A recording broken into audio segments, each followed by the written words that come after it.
CMQ investors, welcome to the show. Let me get situated here. Just want to try doing a live with you guys. I've not done one of these on YouTube before. I do these on Instagram all the time, but this is the first time I'm doing it here. Let's see how it goes. If you guys can hear me okay, let me know when you join. If not, we will adjust this. Again, this is the very first one, so I want to be mindful that there might be some issues, might be some glitches. You never know. See if anyone even joins. That would be really great. Right? We start off with no one here. Awesome. I'll see what happens. But anyway, so this is the CMQ Investing channel on YouTube. Hopefully you guys, hey, what's up, Pasha? Hopefully you guys can hear me all right. I'm going to see if I can hear myself. I'm getting this. Can you guys hear that? Okay, cool. I hear it a little bit. What any questions you guys have, just drop them in the comments. I will answer to the best of my ability. We'll see how this goes. You know, as I said, this is the first one on YouTube. A lot going on. Obviously, the market's just getting absolutely obliterated. But that can happen from time to time. So I don't want to overemphasize that, but I'm sure a lot of people have questions about that or just want to hear the CMQ take. But it looks like we have a whopping 2 people here, which again, I'm grateful to have 2 people here, but I just want to see what this feature's like. I put up a new video tonight that's absolutely ridiculous. If you guys need a good laugh, it's about 5 minutes long, and it's depending on the comments already are pretty good, but I don't know how much reach it'll get just because it's kind of, I don't know, it's weird, but it's a Bitcoin and Kathy Wood and all sorts of that kind of stuff. Let's see something here. Boom. Oh, we're in business now. Now you guys can see the glare. Should probably go live on Instagram just to give myself a little bit of an ego boost here. I don't even know what this is going to turn into here, guys. We'll see what happens.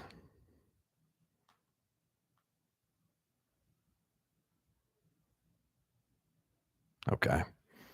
Just based on the pure lack of numbers, I'll probably end this unless more people jump in here, but I just wanted to try it out. While we're doing that, though.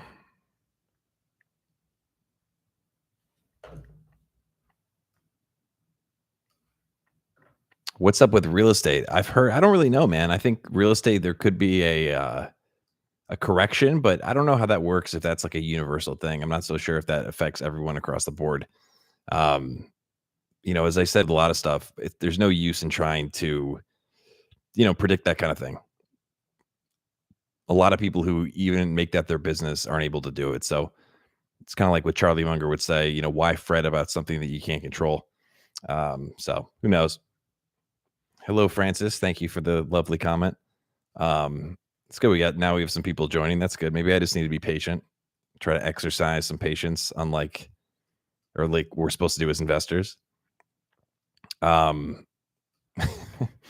Yeah, the video, if you guys get around there, though, the video that I put up tonight is absurd. It's absolutely absurd.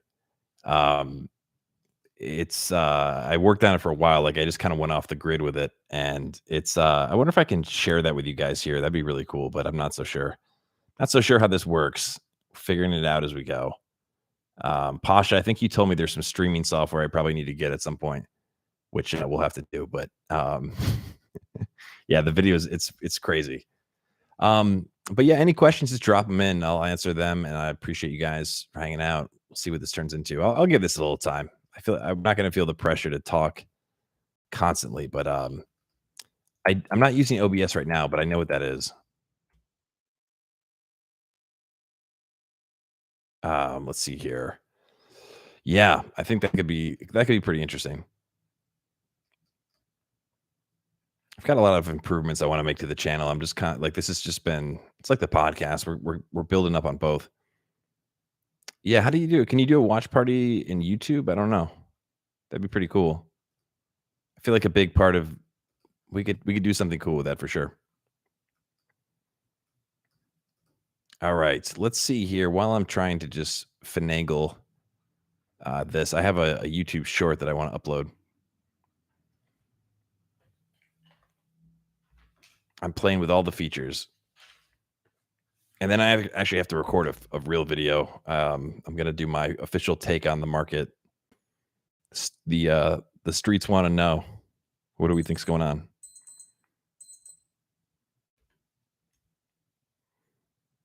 Pasha, how are things in California, man?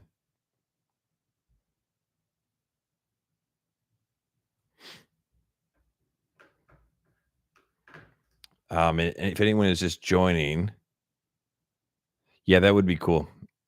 I have to hook that up to through YouTube. So that was just like I said, set this up for the first time tonight. Wanted to see what would happen, and I'm sure we'll do it better next time. I blew it, guys. It's a disaster. In other news, I heard that Costco's stock dropped on a false rumor that they raised the price of their hot dogs. That's always interesting. That's something worth talking about. All right. Any plans to have a Zoom meeting in the future? That would be nice. That's interesting. Yeah, I didn't have any plans for it, but it's something we can think about. Um, how would you see us using that or doing that? Because I think we could do, um, honestly, yeah, that could be something like I don't want to get too crazy about this stuff, but I think maybe making something. Some people have told me I should make a Patreon, and I didn't because I didn't really know what to do different for that. I don't want to be like I don't believe in being like, here's my latest stock picks because I don't think that we should be trading stocks all that often. I don't think that's really healthy. It's proven not to work. But maybe that could be an add-on feature. Not that I'm not trying to like charge you here. I'm just trying to think through how this can go. And Pasha, thanks for that note on OBS. I've played around that before, but let me see how I'll hook that up through YouTube next time. Um, but that is a cool idea. I wish I could play this video that I made for you guys right now because it's absurd. It's the most ridiculous thing I've ever done. I don't know if it's probably not, but at least on YouTube. Pasha, I think you'll like it a lot. I went there's music, I use that licensing service. It was pretty good. Yeah, I like that. I like that a lot, Emery. And something else I need to do. I've made a note of this. There's just so much to do. I'm getting so into this. I want to have one really easy link that has all the links because there's a lot of CMQ stuff that if you're just watching YouTube's or maybe you came from the podcast or the Instagram, there's a lot of content that you might not know about that I've been building out the last year and a half or 2 years. So I want people to be able to have access to it and just deliver value immediately. I want to overwhelm you with value, right? Just bombard you with wisdom. Um, Let me see though. Is Linktree still the go-to? Do people still like Linktree? Is there a better one? Should I make my own? Asha, I'd love to get your take on that. Oh, my fireplace went away. That's great. This is brought to you by Crest. Hey, thank you. I appreciate it. Now it's just a matter of more people finding out about it, which I count on everyone else to help with because there's only so much we can do. I just got done. I spent about an hour researching some new ideas for just how to make the algorithm help us.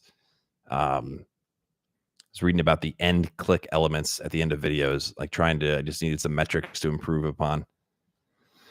But yeah, that's pretty cool though. I appreciate you. It's cool just to connect. I do these on Instagram all the time, and there's a pretty regular crowd, but I feel like the worlds aren't overlapping. So I wanted to make sure I do it on here. Let's see here. So I've got this camera set up. I mean, what I could do, guys, while we're talking, I could actually record my video that I plan to do for like official YouTube videos. So then you guys could just see it live. And it helps me actually talk to real people versus just sitting here by myself. Or with my dogs, I should say, not by myself. I've got the dogs. I've been recording like a madman.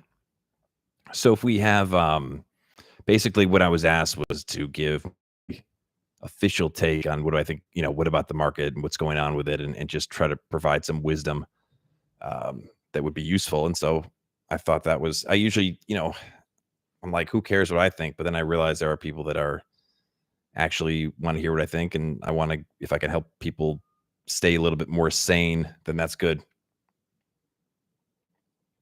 That's why we call this stock market therapy. which I just came up with about 4 seconds ago. The other thing that's come up, if anyone's interested in this, I'll just keep talking. You guys jump in if you want me to talk about something else. But there is kind of a push right now, um, I guess, with some people who reach out to me during the day to kind of like call out some of these just charlatans a little bit more, And I'm not like, sorry, I'm trying to put a memory card in this camera. Come on, there we go. Get in there. Um, yeah, so I call out Kathy Wood a lot because I think she's a ridiculous human being, and I don't like seeing people get ripped off. But if there's anyone else, if you've ever watched certain YouTubers that you felt like gave you really bad advice, um, I think that's definitely one genre of our content we can build on, because in calling these people out, we can surface these really good ideas about investing that do work. So what I'm trying to do, everybody, for those of you who are here, and I appreciate, even if it's just a few of us, I'm trying to really do here, I think what kind of keeps me motivated is just trying to identify the best ideas about investing and help them spread, because they tend to get pushed aside for a lot of, nonsense. And, if we can make them more accessible, more entertaining, whatever the case may be, like I'm just the vessel. So, I look to you guys for some feedback on that as well, but just want to let you know what I'm trying to do. There's a question from Emery again. How did you discover the latest interview of Warren Buffett with Charlie Rose? I want to say some random person I follow on Twitter had tweeted about it, and I just happened to be looking at Twitter and it popped up. And so as soon as it was there, I went to YouTube and I didn't see it. And I thought to myself, okay, let's just see what, again, I'm doing kind of in this mode right now where I'm like, let me just see if I make a video about this, what happens. And I didn't have any expectations, but I found that a lot of people, Charlie Rose didn't do didn't do a good job of marketing that interview right away. And so kind of did a little bit of the marketing for him. And so people appreciated that. So that was kind of like, I don't think I'm able to sustain that. Like I won't always be able to, hey, exclusive. But that was cool that it definitely, people found out about it through that. So that was good. Connor says people to call out. Oh, great, man. Uh, Meet Kevin, Jeremy. Okay, Connor, I've got some. Now we've got something to talk about. Jeremy Financial and Andre. Is it Jeek? So Jeremy Financial Education made me want to quit YouTube last week, because I've been doing my due diligence on, because I've been at this for maybe 2 months on YouTube. If you guys don't know, the CMQ Investing podcast has been around since I started that at the end of January of 2021. And we just published a new episode today, and YouTube was something we messed around with a little bit, with doing like compilation clips, but I hadn't put myself out here yet. And that started maybe 2 months ago, give or take. And so as this has grown, just like our following on Apple Podcasts and Spotify is growing, I've been digging into the data and trying to figure out, okay, how can I optimize and do a better job and continue improving? And what I came across was, well, I've been paying more attention to some of those YouTubers. And Jeremy Financial Education, the guy uploads a video every 6 hours, and it's like he's manic.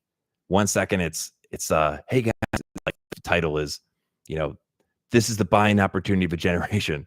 And then the next 6 hours later, it's like, I think we have to sell everything. And when you watch his videos, he does a really good job of talking, but he says nothing. The guy says absolutely nothing. And I think he's an idiot. Um, and then he's also like hustling his audience. He has some sort of like financial wealth building course or some nonsense. The guy's stock picks are horrible. If you go back in time and look at what he's done, he's horrible at picking stocks.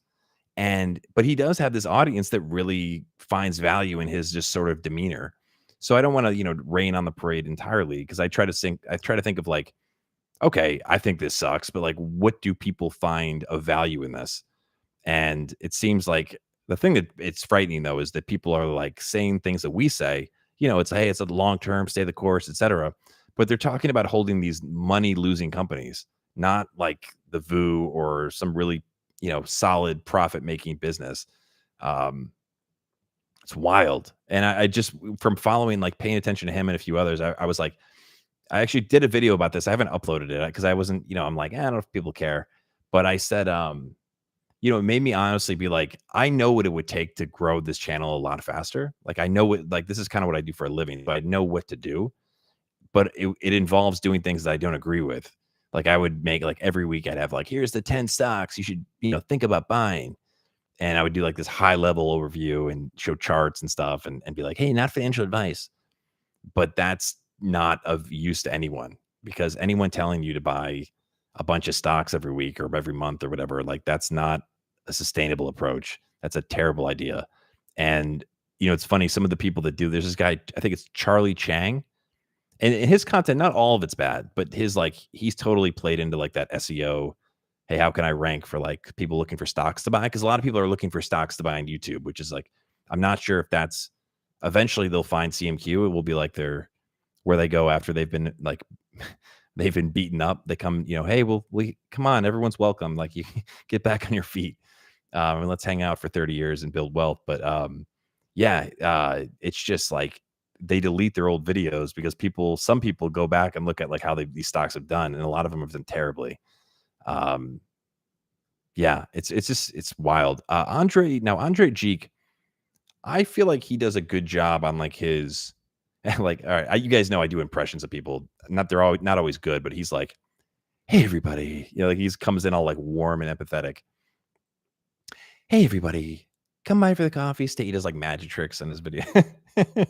It's like it's not like mixing magic with investment. That's not a good idea. Like that kind of it's sort of sending the wrong message. Like now you see it, now you don't. But I digress. What about him though, Connor? If you're still here, what about Andre? Do you find to be a little gross? Like, what's the Kathy Wood? I haven't seen all his stuff, so I'm not doubting this. Now, Meet Kevin, I think that's definitely Meet Kevin is someone who's really talented. The guy's really good at what he does, but yeah, he's terrible at investing. Didn't he sell everything? I heard like he tapped out. Like look, you guys probably know this because you're hanging out and we're CMQ investors, but there's no advantage for us to try to pick stocks like that. Like hey, like how's the market doing today? Let me buy a little of this. I'm gonna sell this. That's a losing approach. Like that you can't argue with the math about it. Like it doesn't work for people like us. Like we're not why do I think Bitcoin will fall to zero? I don't think it will fall to zero, like necessarily. I think that's like an extreme, but I think it's more likely to go to zero than a million. And I would say because there's nothing underneath it. And I had a really long talk with a friend of mine who's very educated in like, on all things crypto. And I hang out with a lot of people that are in the space. So I'm not, I don't just hang around people who agree with me, but I can't get anyone to really have the right argument back to me about like, well, but this is just people buying it to sell it to other people. And they're like, well, the value of the network. And I made this video I put up tonight. I talked about, I didn't put this part in, but I was like, there's a toilet at the local Starbucks near me that is very popular with all the homeless people, and they all use it.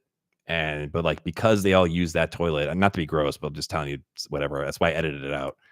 That doesn't make that toilet valuable, like because everyone's using it.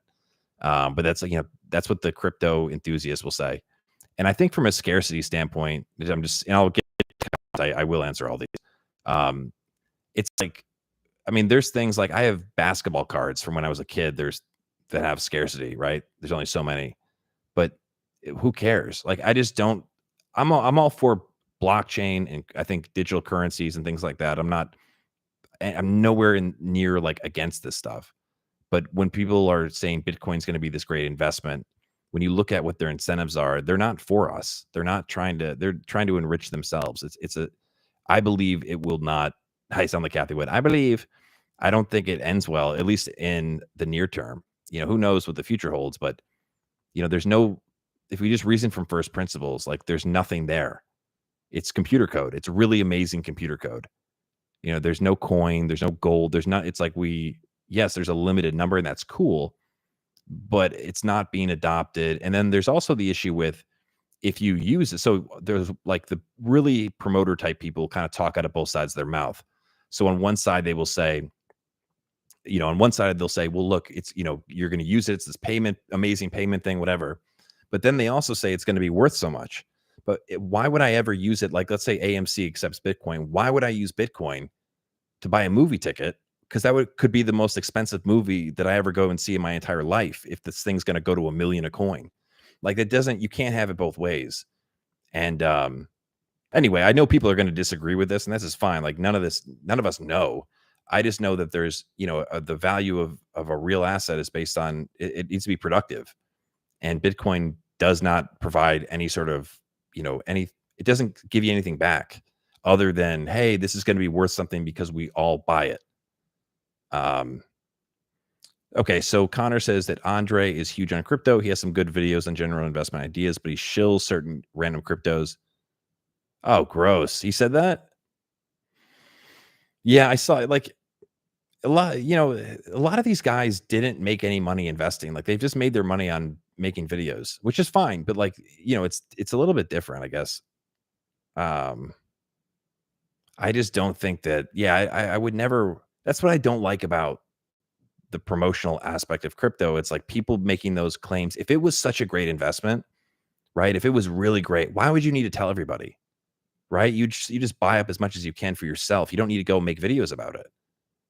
And I'm not saying that if you make a video about it, you're pumping it. Not everybody's trying to pump it, but just, even when I talk about this on certain, whether it's a chat or whatever the case may be, people are like, the reason I know it's a cult is because I feel like I have to really quickly say, hey, I'm like all for blockchain, please don't, please don't cancel me, because people get so irrationally upset because it's like Bitcoin has become to them like a worldview.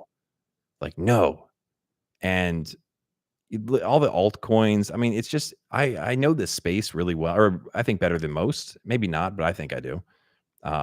And there's so much institutional interest now, but it's not because it's legit. It's because they can make money. So Fidelity is now making it where you can have Bitcoin in your 401k. Terrible idea, by the way. But I was reading up on this. They're going to charge 0.95% expense ratios on any digital assets, not to mention the transactional costs. So no matter what happens to this stuff, win, lose, or draw, they're going to make a fortune. And this is really important for these institutions because they've lost a lot of money over the years on fees, because fees have gone down, because everyone's kind of woken up, and we don't need to pay an active management fee for someone to do worse than the benchmark. Like, and that's typically what happens over a 10-year or plus time horizon. So, they need this is why ESG comes about. This is where you get the custom indexing, all these things to, it's an industry that's based on, I think, and I'm an outsider, but it's a great industry at productizing various investment things. Like, they're marketing products, and crypto in your 401k is like just a marketable product. It doesn't mean that it's a sensible investment. That's my thoughts. Okay, so let's see if I miss.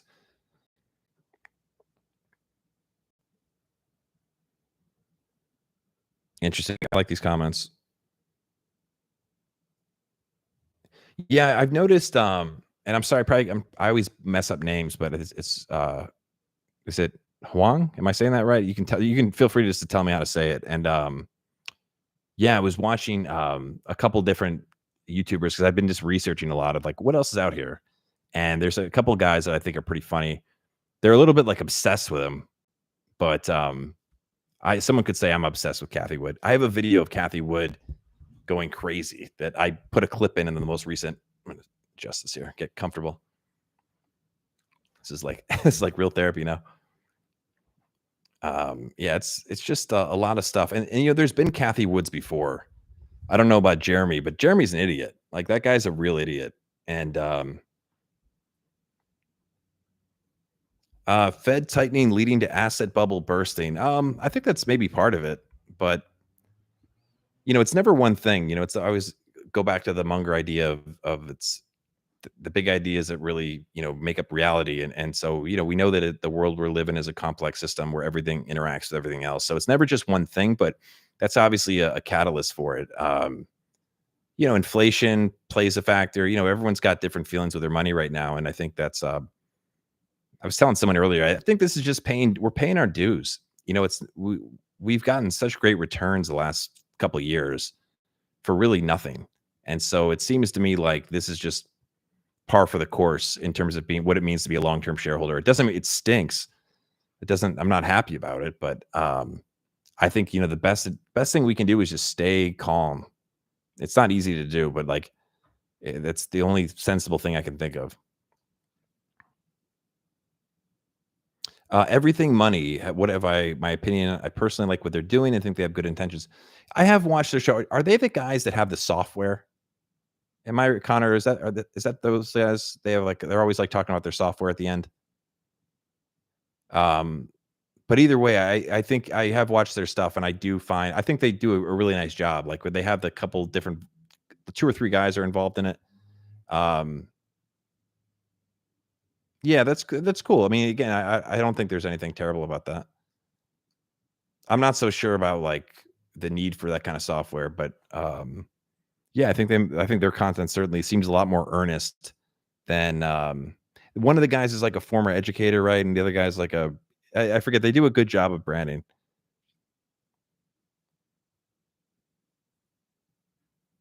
I'll have to triple check though, but I think I know their stuff. What's going to be interesting to see, guys, is like how many of these various people we're talking about like are still here in a couple of years because I think we have like there's a lot of people that are really turned off now by some of these YouTube accounts because they got misled so much. If you've been following Jeremy or whoever, uh, I don't know. I can't wait. I'd love to queue up that Andre Geek stuff. Um, and find him talking about Bitcoin. He is that's right. I saw him on Logan Paul's podcast talking about Bitcoin. He was like educating everybody. I love how people can become an expert on something that's like practically brand new. Um, that's fat. I don't want to be like critical for no reason, but okay. Am I still holding Alibaba? I am. Yeah. Alibaba is still there. I'm not going to touch it. I trimmed the position a while back and I talked about that. But I still have a sizable position and I'm not going to touch that's one, I'm not even going to think about it till 2030. I mean, I'll think about it, but that man, that was talk about when everything can go wrong with an investment. Like every scenario that could go wrong went wrong, but it's a good lesson. Um, First time since 1932 to have 8 red weeks in a row. Wow, that's wild. Is that confirmed? Wild. Um,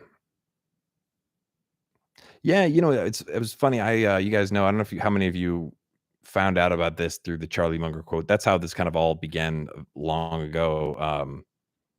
There's a great interview with Charlie from 2010 where he talks. So it was kind of a similar time period as now. It might have been 2011, where things were just not looking that great, and he gave some really good thoughts on just you just the kind of stuff about you can't predict the tide. You just have to keep swimming, and the importance of just not why fret over what you can't do anything about, and that sometimes going through these periods are good for you, because they show you what you're made of. And it's a good reminder because again, this is if we want to be long-term investors and not just talk about it, but actually do it, this is going to happen. Um, I know what's helped me a lot has been studying the psychology of this stuff, which is I want to make some videos about that too. It's just tough. There's so much to make videos about. I want to make videos about what you guys want videos about because that's most important. Same thing with the podcast. That's a wild stat, though.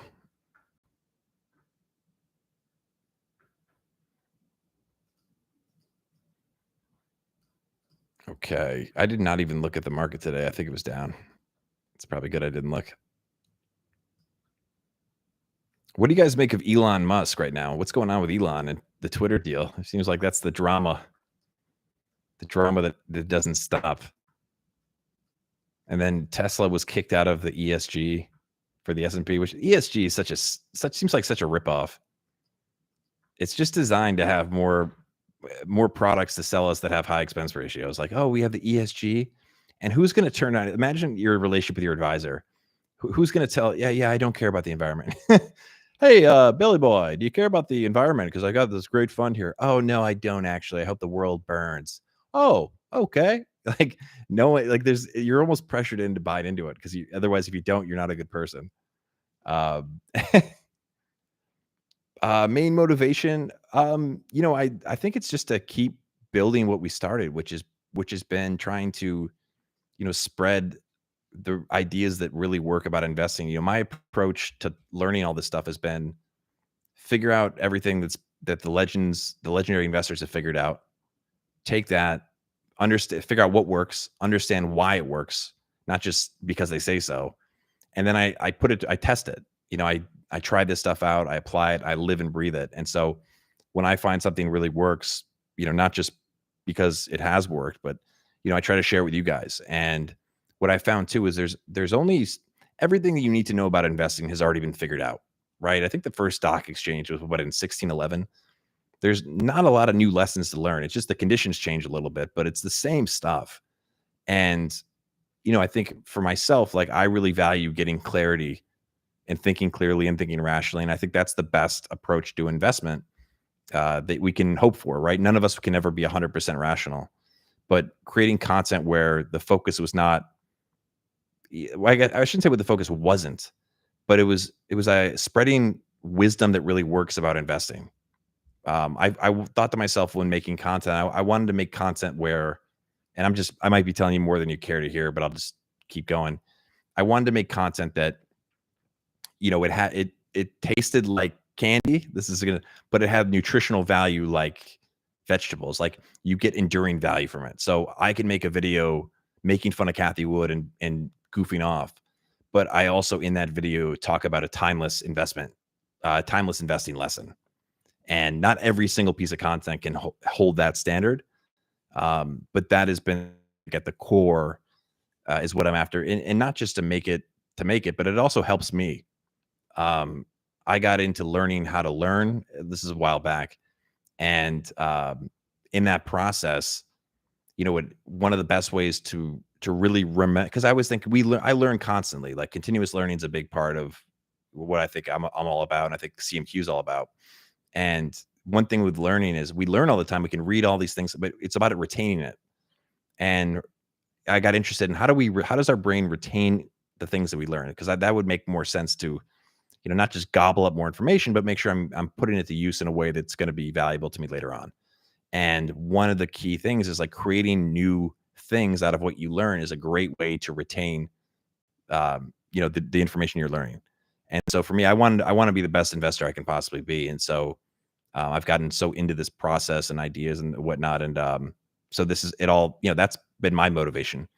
And then I do growth, call it growth for, like, they call it growth marketing or user acquisition. So I've always been, since I was really young, I've been really into, like, I figure out how to make things grow, like, go from here to here. And so there's a certain feedback loop that this gives me that plays right into that as well. So there's a lot of, yeah, I mean, I'm really into this stuff. It's a passion project, but it's become a lot more. Do I believe in DCF models? If not, do you look primarily at balance sheets and competitive advantages?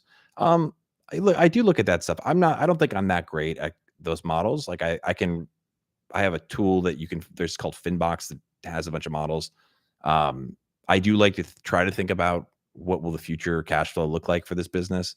But, like, just like Warren and Charlie have said, there's no precise way to do it. That's why they say try to find sure things. I always look at the balance sheet. That's something last year that was a weak spot for me. Was I have a business, I run a business, but it's a simple business. It's not a Fortune 500 company. And so learning how to better read all the financial statements was something I realized was an area I needed to strengthen. And so I read a couple books about that, and that's helped me for sure. And competitive advantages to me is critical. I think that's one of the most valuable things that's worth thinking about. And I also like to do a lot of 10K reading and compare businesses. Um, yeah, I think that's a good point. Your Bitcoin video is dope. Just why I'm glad glad you liked it, man. It gets crazy. It's really out there, but I think that's the kind of stuff that's why I like YouTube. Going back to that question, this has been fun to, like, just be creative. I didn't always get the chance to, make, like, the podcast has creativity, but to throw the visual into it's a whole different thing. Thanks, Posh. Do you have a graduation? What do you work with? Well, what do you mean by that, Flavio? Yeah, I mean, I think for in terms of like, and I say this, I own individual stocks, but I want 60% of my portfolio to be in something like a low cost index fund, minimum. I think that's the most, if I'm applying all these things that I've learned, because another area that I went to learn was not just the legendary investors, but academic studies. I've got one pulled up here actually that I was just reading yesterday. Is it here? Yeah, it's about the how efficient is the market. Um, so I love to, because a lot of these, there's really, heavy duty academics that have done these incredible studies, but no one talks about them, right? But if you dig into that, you can learn a lot and avoid a lot. Like for me, I've been trying to find the deep patterns. And another tip for me has been, and this is a Charlie Munger trick, is just figuring out what you want to avoid and what causes that, and then avoiding those causes. So, I don't options trade. I don't do penny stocks. I don't buy companies that I don't research. I try not to do a lot of stock picking. Um, I avoid the gambling mentality. Anything like that is, has a high probability of not working out. I want to avoid it like the plague. And that's served me really well. I mean, I stayed out of a lot of the stupid stuff that people got swept up into um, because of that. Just simple mental trick. For me, one of the big takeaways about investing, guys, has been you don't have to be that smart. It's about avoiding the really dumb mistakes. And what's really strange is a lot of incredibly smart people make those mistakes. So it's kind of a fun way to go about living, which is like I can get an advantage by not really having to do anything that's better. I just have to avoid all the stupid stuff. And there's a long list of things that have, popped up every generation that's, you'd consider a mistake to avoid. So, um, NASCAR all out. All right. Thanks for clarifying that. What's your job and did you go to university? Yes, I went to university and I'm an entrepreneur in New York and I have a marketing advertising agency that's very specialized. So that is what I do. And I've been investing for a fairly long period of time. I'd say I've gotten really into it, really serious about it in like maybe the last 5 years. And I've probably gotten much better at it the last 2.5 years. But it's an area that I've been long time been passionate about it. Is there any emerging market where you're bullish? Not really, not because there's not something to be bullish about. It's just kind of sticking to my spots that I know. I don't know a lot about. People ask me about India all the time, and I have friends in India, but I don't know anything about doing business in India. If I'm honest with myself, I do own Alibaba, so maybe that's. I don't know if you can say that an emerging market, but um, I don't have any like emerging market ETFs because I think they overpriced. There's too much of a cost on those. Interesting. What's up, Steven? Interesting. Yeah, I mean, and this is why I like this subject matter because I learn more about how the world works, but I try to avoid if there's a product for something like that, I try to avoid it because I see it for what it is. It's just a product that's marketed to us. Who's Terry Smith? I don't know Terry Smith. Should I know Terry Smith? Appreciate the questions. You guys got me going now. At first, I was like, I don't think anyone's showing up. Looking up Terry Smith now.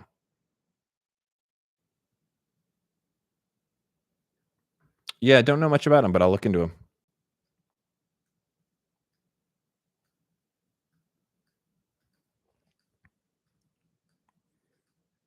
And I know I'm saying it wrong. Huang, is it Huang? Could you tell us how to pronounce your name? I'd like to say your name. I just want. I hate to think that I'm not saying it like I'm saying it like an ignorant American. I'm like, I want to be able to actually. You're part of the community, so I want to make sure I say it right. So if you could spell it out for me, that would help. And I am making a note. I'm reading about him right now. He's got a couple books here. My guys, like my top three, maybe top 3 or 5, I'd say it's Munger, Buffett, Bogle.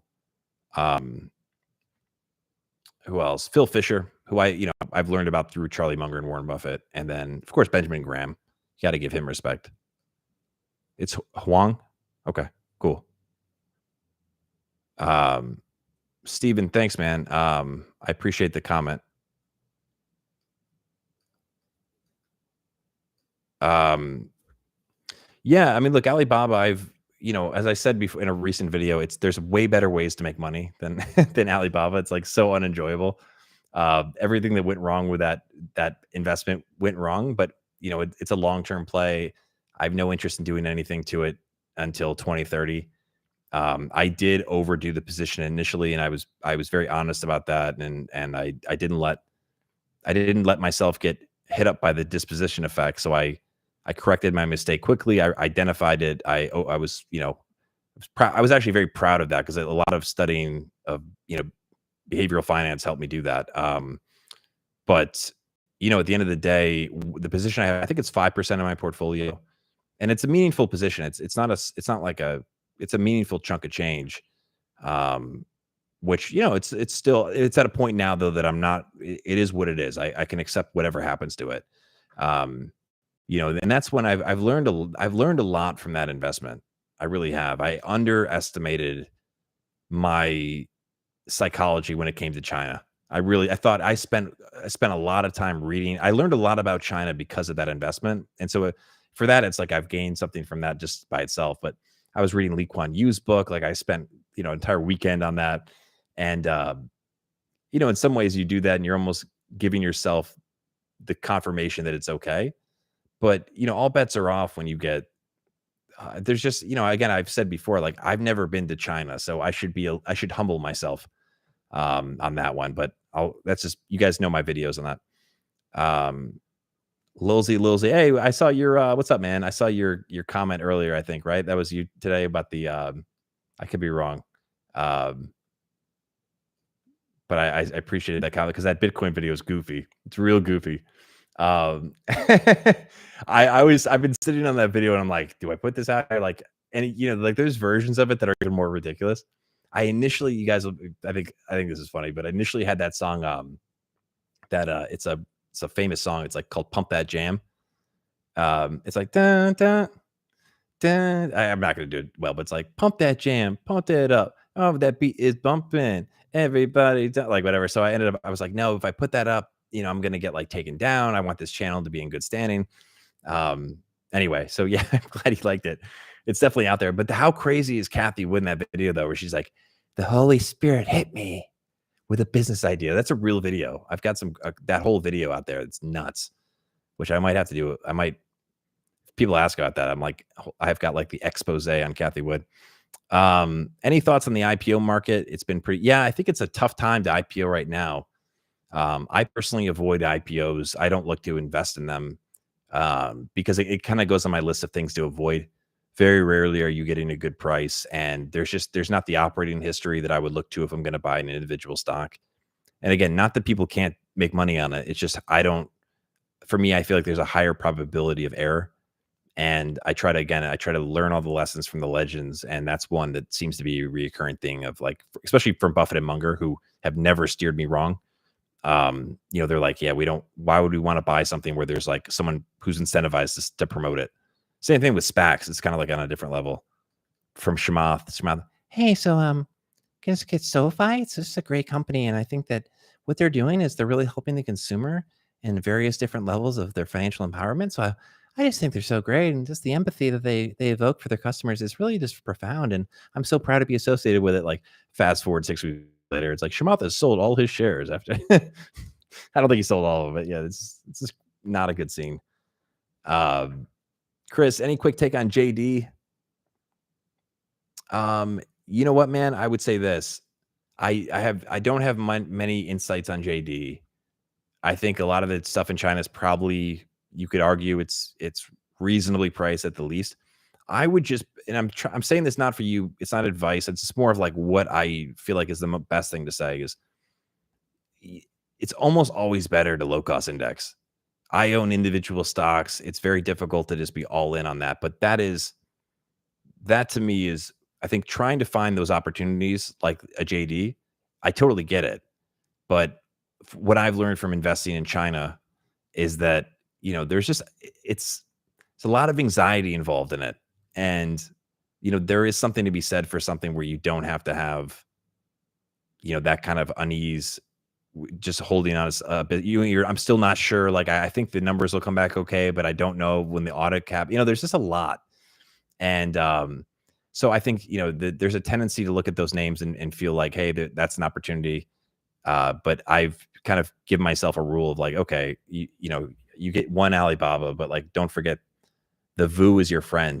For me, guys, CMQ is compound money quietly, as I say all the time, and for us, if we could just get the market average for however, it doesn't matter how old you are, like the duration of your life or working life, you're going to do really well because and most investors lag the market rate of return by what, like anywhere between 2 and I've read even up to 5 percentage points when you factor in costs and fees and just bad stock picking. So as much as I am, I think we all think we're better than average, right? But I know I'm really like living this stuff, but that doesn't mean I'm not going to make mistakes. So, there's a certain point where it's like, that's why I have that rule of like, I have to have a minimum of 60% in the low cost index. Cause it's just, that's a hedge against myself and it should be more, quite frankly. And I'm just reminding, and if you listen to the podcast, you've probably heard me say this for a while now. Like I'm good at recognizing when it's me and when it's just kind of luck. I had some speculative stuff I did really well on during COVID, and I had the good sense to get out of it because I was like, look, I'll have no idea when is the right time. And I know this has been not because I knew anything fancy, but I'm like, a stock doesn't appreciate at this rate. It's just not normal. And so why don't you just, don't get greedy. I think that's a really good lesson. Like our greed can get the best of us. We think that we deserve better returns, or these returns consistently, but I digress. Kramer said SoFi is at its bottom. No, the bottom is 0. I'm glad I'm not alone. It's funny, Lulzy, I looked at that company, right? Because a lot of people reach out about it. And I thought I was going to find like something really good. Like I thought this was because everyone talks about it. I'm like, oh, this is probably, and I know that space pretty well. So I know what to look for. They are fugazi. That thing about, they always talk about their members. A member is just somebody that signed up for any of their services, even a free service. And you're a member for life unless you break the term. So you're never going to see churn on that, but people don't talk about that. And then the people that are really bullish on it, I realize they're just, it's not just because they're young, but like I can see myself in some of these comments, a younger version of myself. People say, well, yeah, but when you're a member, it's like they can sell you more things. But just because an institution can sell you more things doesn't mean people will buy it. I've seen that firsthand. Like a lot of times it seems really obvious because like, yeah, Chase or JP Morgan Chase could, you have a checking account and you're doing your mortgage with them or something. But people don't realize the power of a long relationship. And like something like a SoFi where they lure you in with they had some deal about get $100 free stock, but they do payment for order flow. It's like it's kind of, it's gross. I saw some issues. I didn't talk about this in the video, but like the compensation stuff, you could argue that's a little bit goofy, what they're paying people. And I understand that when they had that thing about their customer acquisition costs being best in class, it's like, what are they? Because that doesn't mean anything. Anyone can say that. You have to say what they are. And you look at how many new members they've added in the last year and what they spent on advertising and marketing. I could tell you right off the bat, they're overpaying. It's just not to say it can't work out. I think it's all about, it's all about probabilities. Like I know there's a chance I'm wrong, but I think if there's a low probability event of great success, I'm going to steer clear of it just because I don't need to take that bet. But people, it's weird. They have a strange, like, how did the fandom for SoFi start?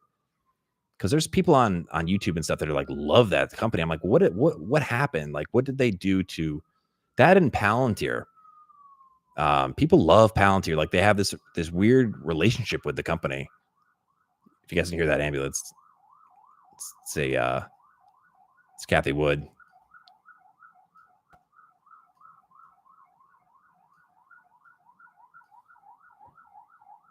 I feel like it's really close. Just drives it. Thoughts on Apple versus Meta headset? You know what? I'm not going to pretend I know all about that game, but I don't think people trust Meta.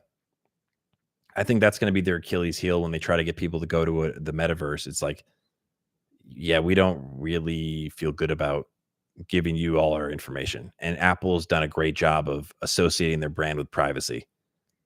There's an ad around me right now in the streets here that shows Apple is privacy. Like they've been drilling that, and that's an important. They've tapped into the right message.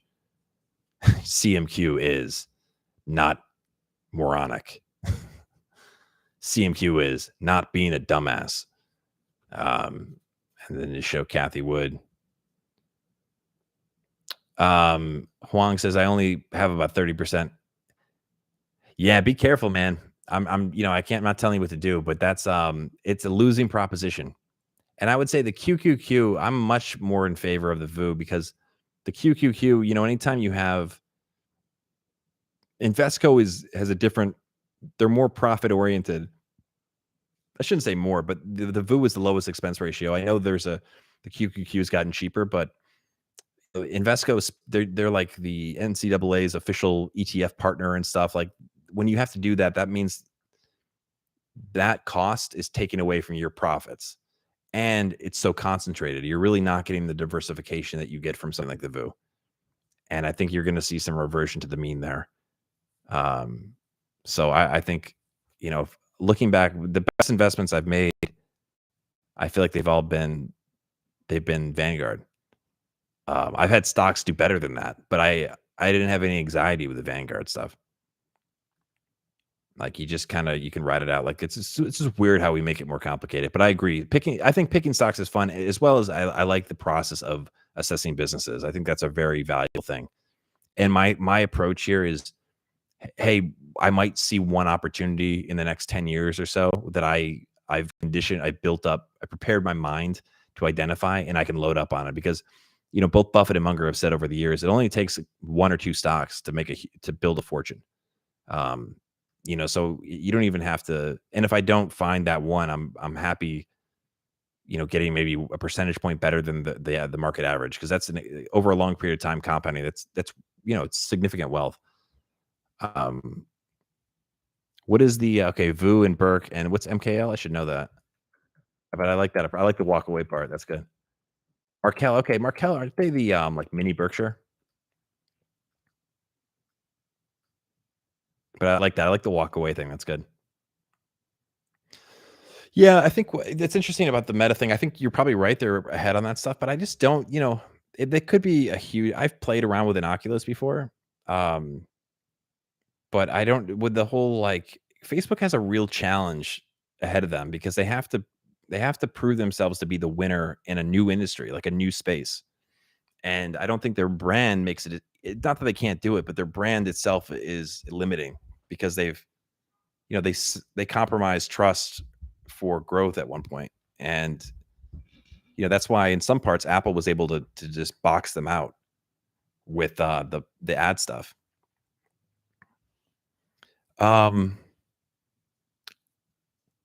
Lilsey says, you've watched some of my videos. I don't recall talking about Peter Lynch. So I've talked about Peter Lynch in the podcast. If you're not familiar with that, CMQ Investing, that's on Apple, Spotify, everywhere else. That's how that was before the YouTube stuff. And I've definitely talked about him. I do have that book and I've read it. It might be right over here on my bookshelf. I like Peter Lynch. And I think you saw, maybe you didn't see this video. I have a video up about timing the market that has Peter Lynch in it. Let me see if I can find that. I'll paste it in here. And guys, you can see I'm trying to answer all questions. So I feel like I'm always like, all right, I gotta answer everybody. Yeah, but the Apple Meta things, that's an interesting topic. I think that could be some cool content to think about. I sold out of Meta when it was at its peak. I saw the right. Buffett always says if you feel like the firm loses their competitive advantage, it's time to go. And for me, it was pretty clear. And the people that are like rushing into the Meta, that was a company where I can honestly say I really knew it.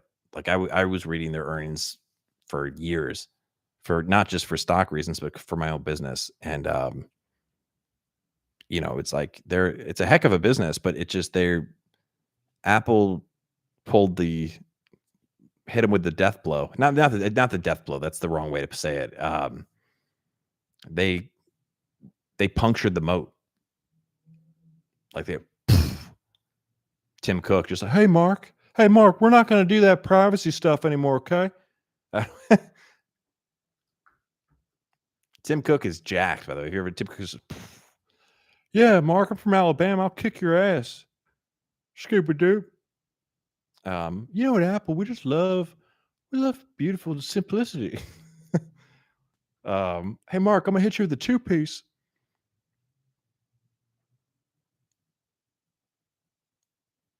Yeah, all good. No, all good. You can disagree. This is the fun part. It's the debate. I'm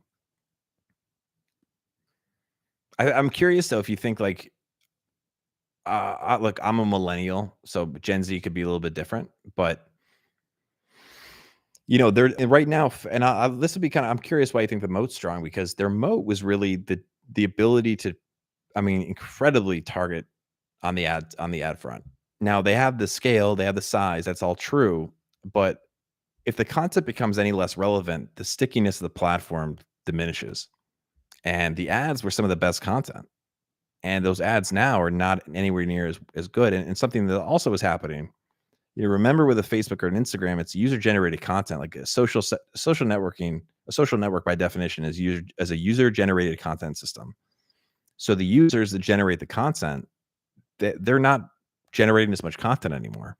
So what Facebook's doing now, and they talk about this in their latest earnings, they're going to start showing, and they already are showing you content from not people you follow or know, right? But things that you might like based on your interests. Now, in part, that helps them train their models better since they've lost so much data from what you do outside of Facebook.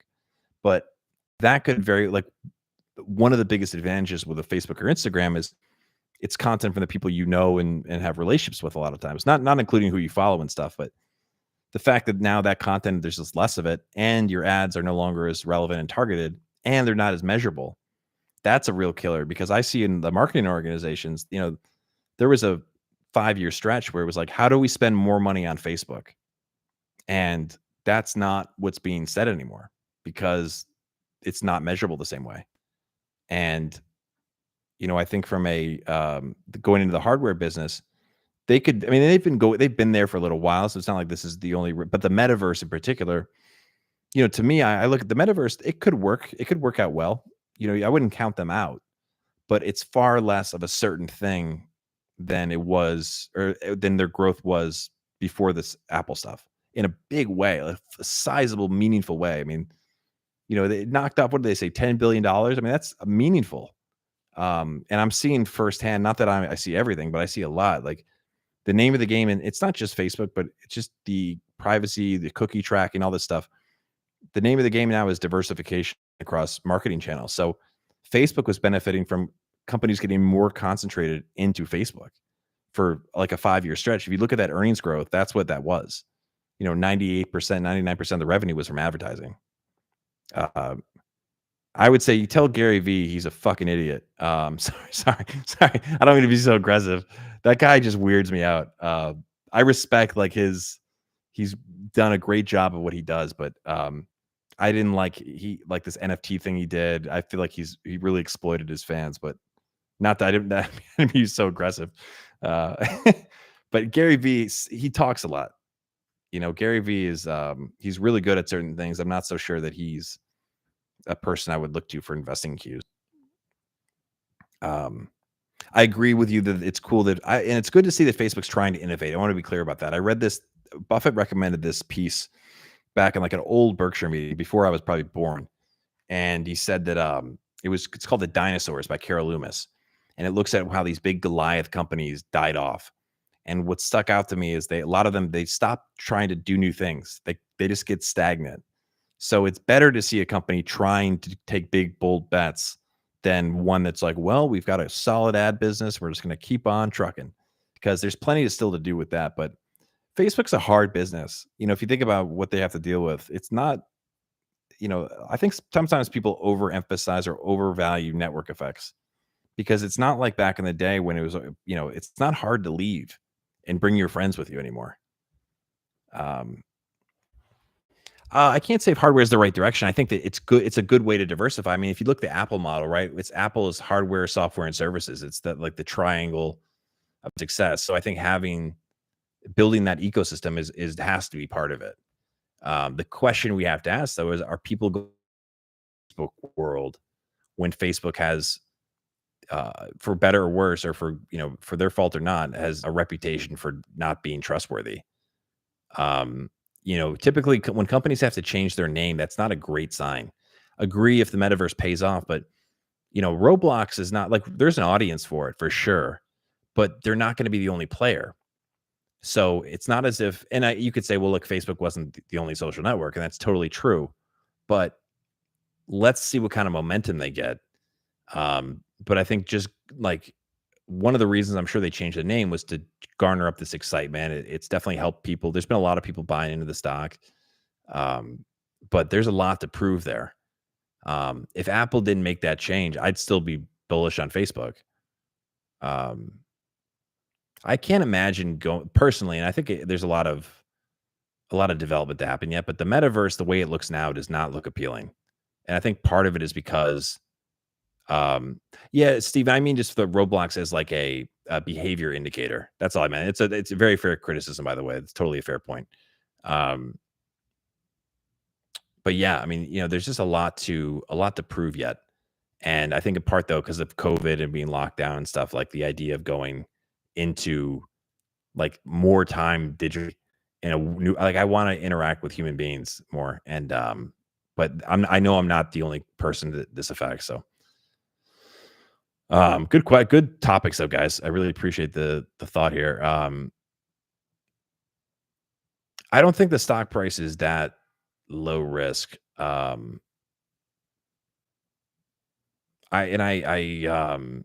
But I could be wrong. I could be wrong. I just know I got out of it at its. I probably got out of it like 35% ago, and I'd been in it for it was I think the first stock I ever bought individually back in was I held it for a long time, and I think I mean look I would not count that company out, but I just for my reasoning that's where I was with it. Um, but good points all around. And again, this could all be like a good video.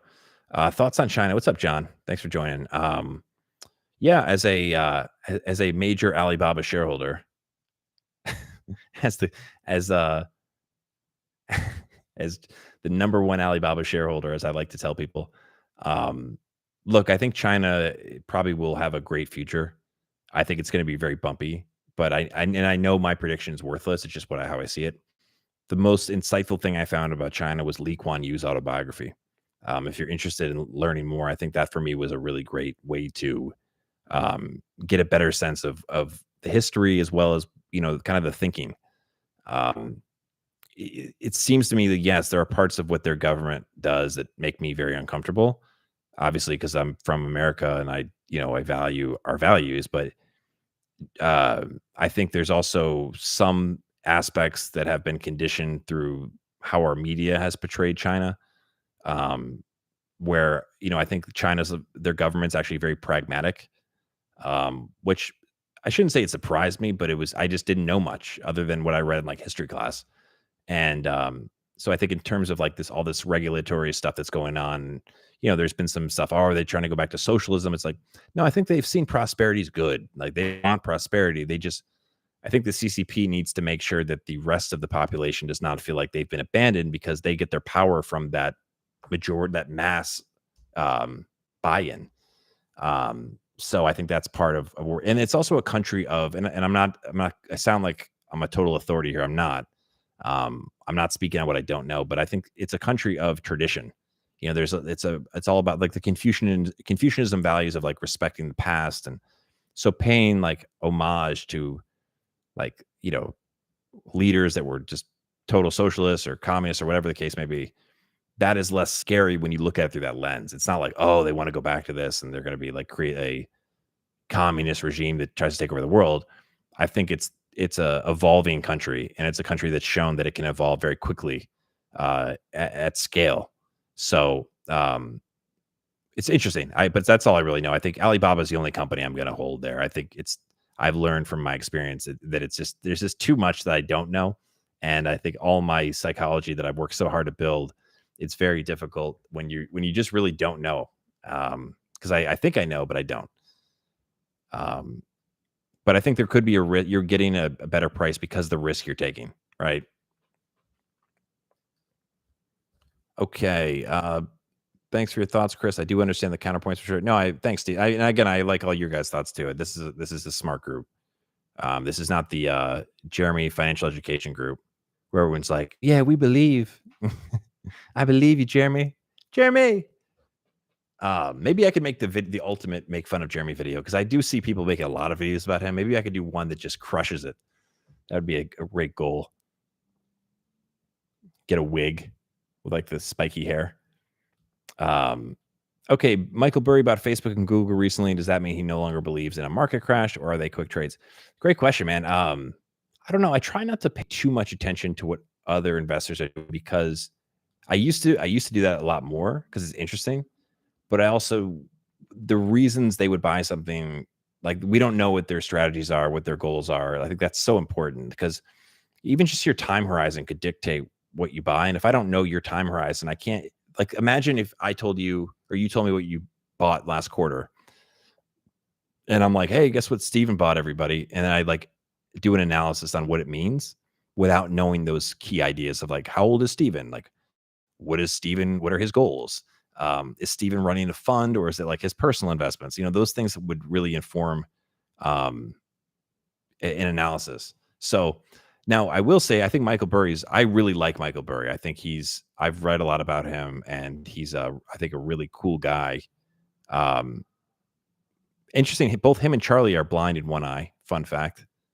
Um and they are both extremely, extremely concentrated in like the way they think. Um but he's also, he's a short seller and he's, he's a great example of brand equity. Like his call on the housing market, like no matter what he says, it will always be relevant because of that. But as far as the market crash goes, I didn't know if he was he saying there was going to be a market crash? John says good stuff. I'll definitely look up a good bio on Lee Kuan Yew. Yeah, it's let me pull it up for you. See if I can find it real quick. Actually, an autobiography, so I want to make sure I get you the right one. Yeah, from third world to first. This is just a regular. I don't think I want to make sure there's I don't wanna be tacky and like, here's an affiliate link." This is just I'm not even logged into Amazon, so it's like a really weird link though. So, wow, Amazon, this is a crazy link. What? Oh, it's too long. It's too long to paste. That's great.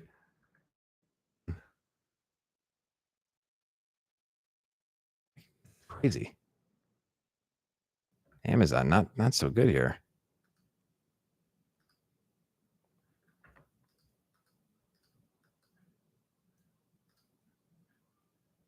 Okay, I'll just put the title.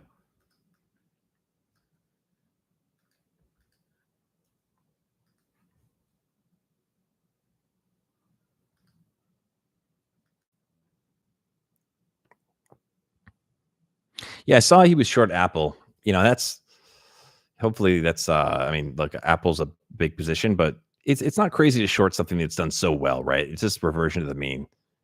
I try to remind myself that, like, if Apple takes a big beating in the next year, I mean, it's done so well that it's just when you average it out, it's not that big of a deal. It's a big deal if you're buying in and out of it. Um, but other than that, it's trying to see the big picture. Hard to do though, right? I mean, I'm acknowledging it. It's hard to be long term. It's not easy. Um, it'd be awesome if it was. All right, guys, I gotta give my dogs a little TLC, take them for a walk, and then I'm gonna record a bunch of videos. It's got me warmed up though.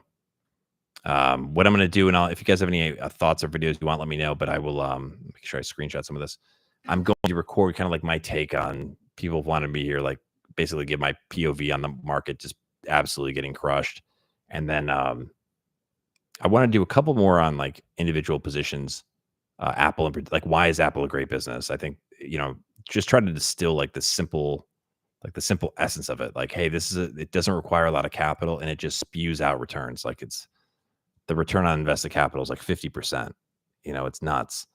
And the fact that like what are the core reasons why I'm just like forever bullish on it? Not forever, but I definitely need to do another Alibaba video because I think people want to hear updates on that. Um and see if this Kathy Wood one does. Oh, that's a cool idea, Colin or Colton. I'm sorry, I was reading it wrong. I said Colin, Colton. My bad. Yeah, and real quickly, how did you guys find the channel? I'm just curious. Was it purely through YouTube? Were you listening to podcasts before? Was it through Instagram? Like, there's a lot of avenues. Um, Instagram, cool. Was it the Charlie Munger or was it the Warren Buffett? Okay. The algos. Gotta figure out how to get the algo to recommend us more. I've got to keep getting back with the videos I was reading today. Like, I need to get people to the end. Um,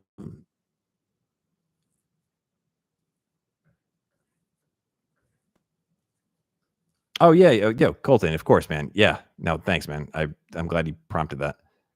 Yeah, what's up, dude? Okay, the Baba video. What Baba video was it? If you not to grill you guys on questions, I'm like, tell me everything you know.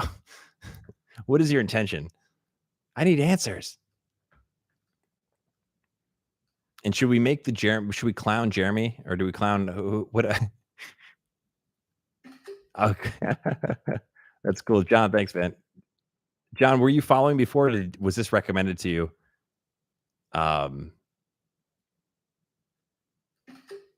That's funny. Yeah, because I just titled it something funny.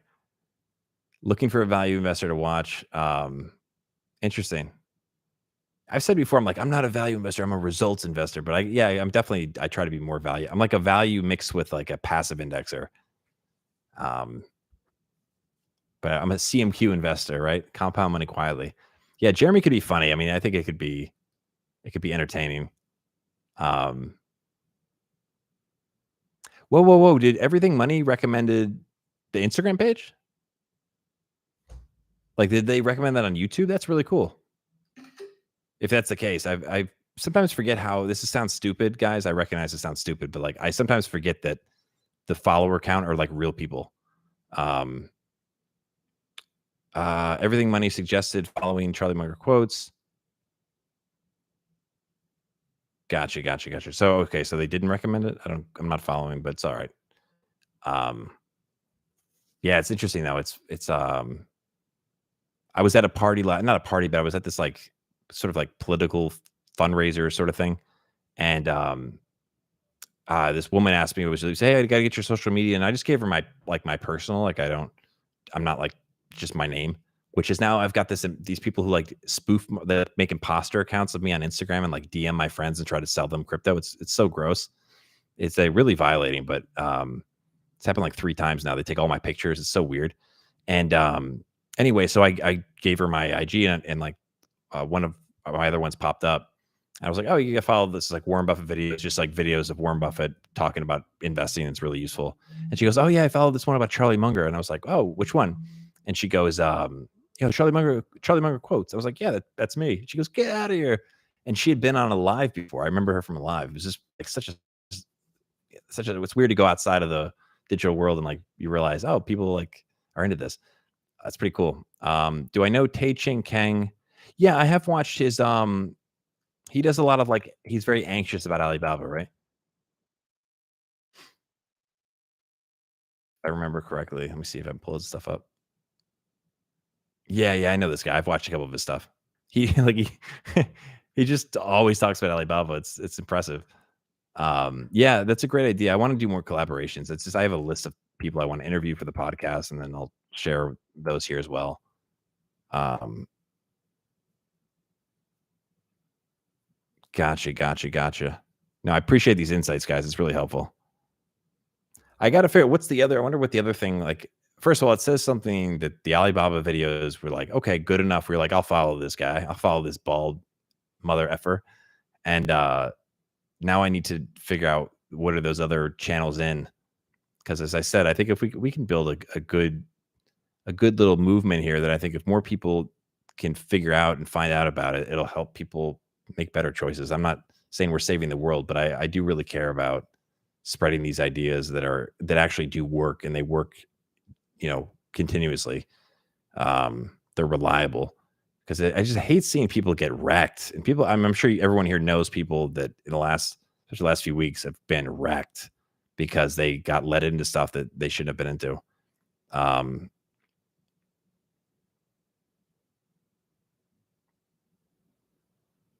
Steven says, do more investor psychology. I will for sure. I got a lot to do. I will definitely do it. Give me, be patient with me for sure, but feel free to keep nudging me because I want to deliver on that. I'm just like, I've, this has been fun. I've gotten really into it, but I'm like, man, I got to make sure it's exhausting in a good way. It's fun, but it's like, I'm like, man, I'm getting like faster at making them. There is a good point about the Instagram.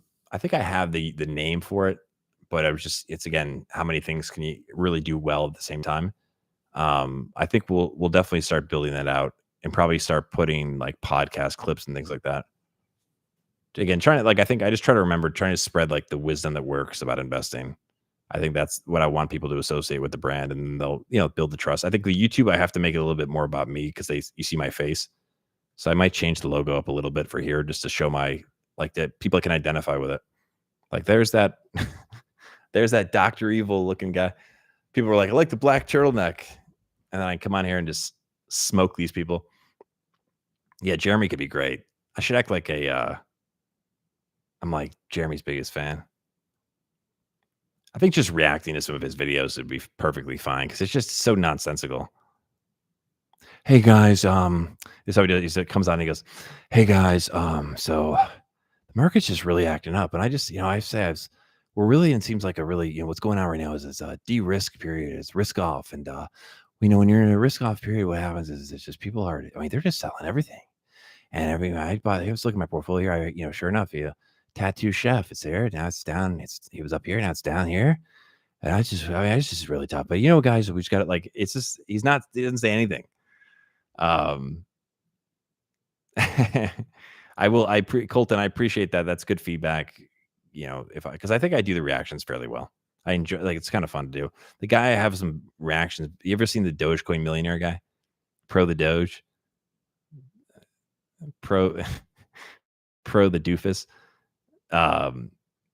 Hey guys, just dropped another 10 G's on Dogecoin. It's like, dude, chill out. It's never coming back, bro. We're gonna get to $1. I just feel it. It's like, dude, if you could have gotten it to $1, it would have happened by now. Believe me, like you failed. The idea that you could just groundswell a joke currency to $1. Like, how many more tweets from Elon do you need? And I say it like I'm not trying to hate. It sucks to see people get led into this stuff because we all want easy money. Like that's the thing that sucks. It's like it plays the worst of human nature. I'm not, even though some people are stupid. I don't like to think like that. I think that if we just people checked more of this stuff, you could just help people identify the stuff that's stupid. What's up, Tango? Come here. Show you guys Tango. Oh, there you go, man. Well, I'm gonna make a software that doesn't do anything, and it's because as a CMQ investor, the more we move, the more we lose. The more you trade, the less you make.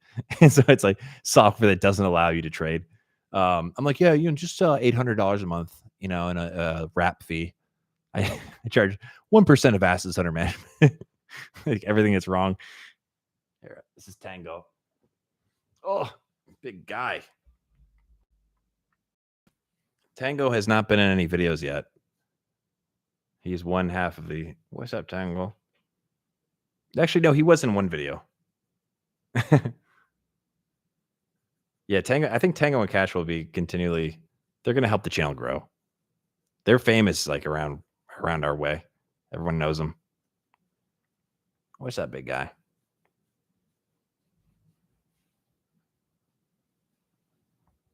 Yeah, and you guys know from video Cash as I give him the British. He's very sophisticated. Oh, father. Oh, wonderful father.